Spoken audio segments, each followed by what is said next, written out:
doggydiamondstv.com.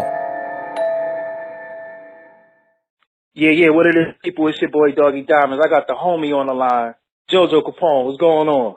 What it do, doggy? Shit crazy out here, man. We watching we all seeing the thing that's going on in the Breakfast Club. What's your take on the situation?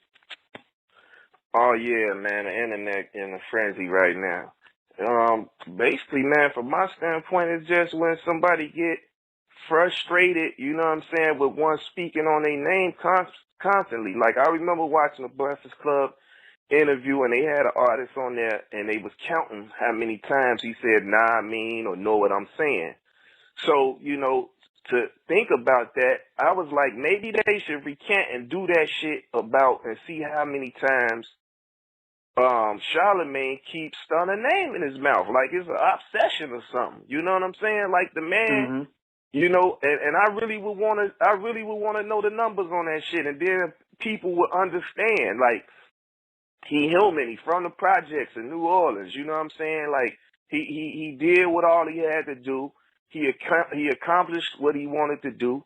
You know what I'm saying? The man worth over $500 million and growing, man. You know what I'm saying? And it's like, at the end of the day, he wasn't being vocal on, you know, a lot of stuff that was being said. Because, you know, I'm going to keep it all the way a buck. Like, he was trying to get me to go up there for the last 6 or 7 months just, you know, to have a mental sparring match with Charlamagne. You know what I'm saying? Because I'm fit for that.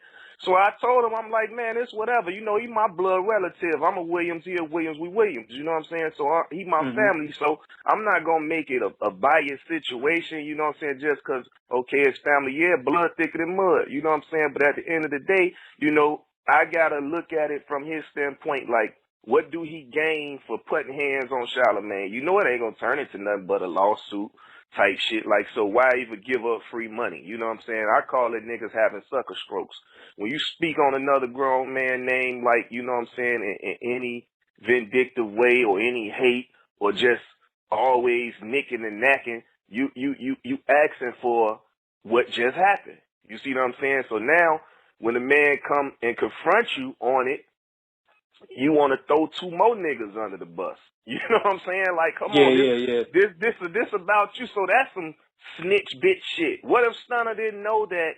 What if he didn't know that these niggas Trick Daddy and Ross said something slick or whatever? What if he I didn't even realize that.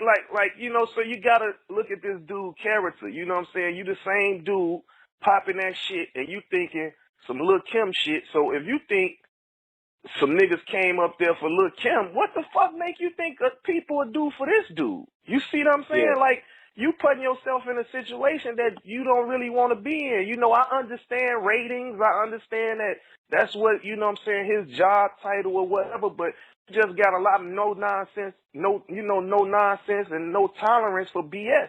Stunner one of them. He don't, you know, he like, man, I don't know this dude. I don't speak on this dude's name. I don't care what this man doing.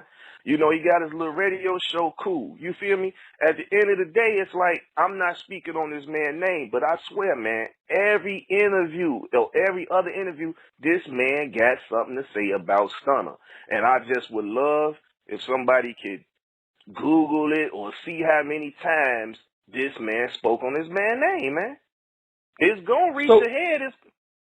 So from your perspective, with Birdman, how does he win in this situation? Isn't it like a lose-lose almost? Because he go in there, he state his piece. Pardon me. He go in there, he state his piece, and everybody like, oh, you wrong for that. Like, how do you win in that situation? They say Stunner wrong for that? Yeah, if you look at the internet comments, I seen people saying, yo, he wrong, he a bitch for that, yo. Charlamagne wasn't scared and all that shit. I don't agree with that. I think he did. I mean, I probably would have gave him the free. Man, Charlamagne was shook, man. That's why he spoke on them other 2 dudes' name, man. And I don't want to, you know, wake up old situations or whatever. But at the end of the day, you know what I'm saying, you throw 2 dudes' name. Put it like this. Trick Daddy said what he said on the radio. Ross said whatever he said on the radio or whatever, or tweet. I don't even know. You know what I'm saying? But when he spoke on his name. If y'all not saying this shit to this man's face, that's sucker shit, man. That ain't nothing player. Ain't nothing gangster. Ain't nothing about that. If you're not addressing this person you got this issue with, that's shit. But, you know, I had to realize the hard way, it's entertainment. You know what I'm saying? Yeah. And what's happening, this is different. You know, you have street dudes that converted over into an entertainment field.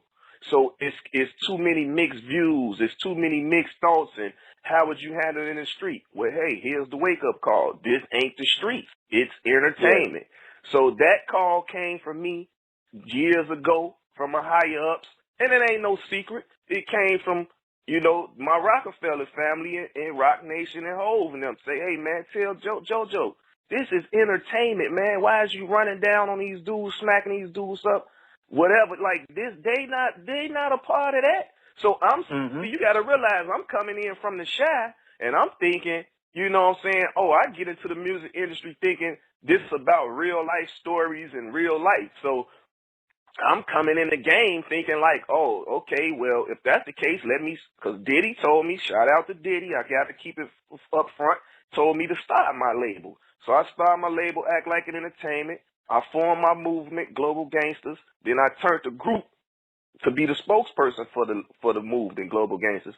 And we did our 1-2. We toured the world, you know, Smacks and everybody, K-Slay, everybody embraced us just from New York, you know, and me, born in the Shy, raised in New York, L.A., Miami. You know, I got seeds in Brooklyn. You know, I lived in every borough except Staten Island in New York. And I still got my residencies there now. You know what I'm saying? I still have addresses there now. So it ain't no, you know, back and forth with me, you know, with that, you know. So, you know, my roots is there, you know what I'm saying? And I just feel like, you know, not to drift off and go off the subject, I just feel like when you speak on a man's name, you gotta deal with that accordingly. And when I reposted the interview, I applauded Birdman for that because it shows me.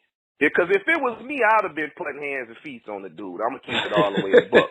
You know what I'm saying? But you know what I'm saying? Stunner, you know what I'm saying, handled it the right way. But when he took them glasses off, I just knew if Lil Rollo wasn't in the way, I feel like he would have took it there, man, because he'd had enough.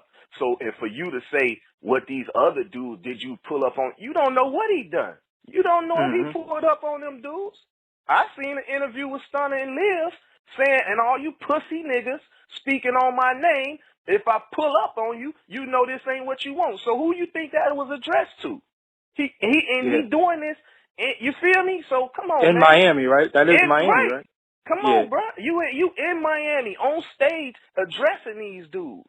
So at the end of the day, it's just a different way of how you go about something. And like I say, I don't like opening up a can of worms, and I know people gonna feel, oh, well, that's his relative, so he gonna side with him. No, I'm gonna tell you from a street dude's perspective with a lot of sense. I witnessed and seen, you know what I'm saying, Trick Daddy getting punked by my Haitians, you know what I'm saying, my Zoes, you know what I'm saying, checking them on some fuck you Americans type shit. You know what I'm saying? They took it there with this nigga. You feel me? Made his ass wait outside the strip club until we went in first. So that was when I was able to see a whole different perspective, like, damn, you know what I'm saying? And of course, me being American or mutt or whatever the fuck we mixed all up with or whatever, you know what I'm saying? I even told my Zoes, I'm like, damn, bro, it's like that. And they was like, man, hell yeah, man, them niggas wasn't honoring us when we came over here. They say we stink, talk different, and all this and that, you know what I'm saying? We Haitians, you know what I'm saying? So that's why they was so offensive. And they was like, and he was one of the main ones. And he was running with them. So they had forever hate in their heart for him. You know what I'm saying? And it's a lot of stories that you probably ain't heard about them Haitians did to his ass. You know what I'm saying? And I keep it a buck because the band was one of my favorite artists, you know, far as some entertainment. I was a consumer. I am a consumer of music. So I don't do bias shit. You know, just because I'm saying what I witnessed him getting pumped or whatever don't mean that I didn't like his fucking music, his entertainment. You know what I'm saying? And he went on radio and said he was a junkie. So, you know, people didn't run off with that. It was like, okay, it's fine. You know, he spoke on a man's name in a negative way, and whatever come with that, come with that. You know what I'm saying? And you done been around Birdman, you know, a lot, and y'all traveled together, toured together. What's the love like from the street niggas for Birdman out there, dude?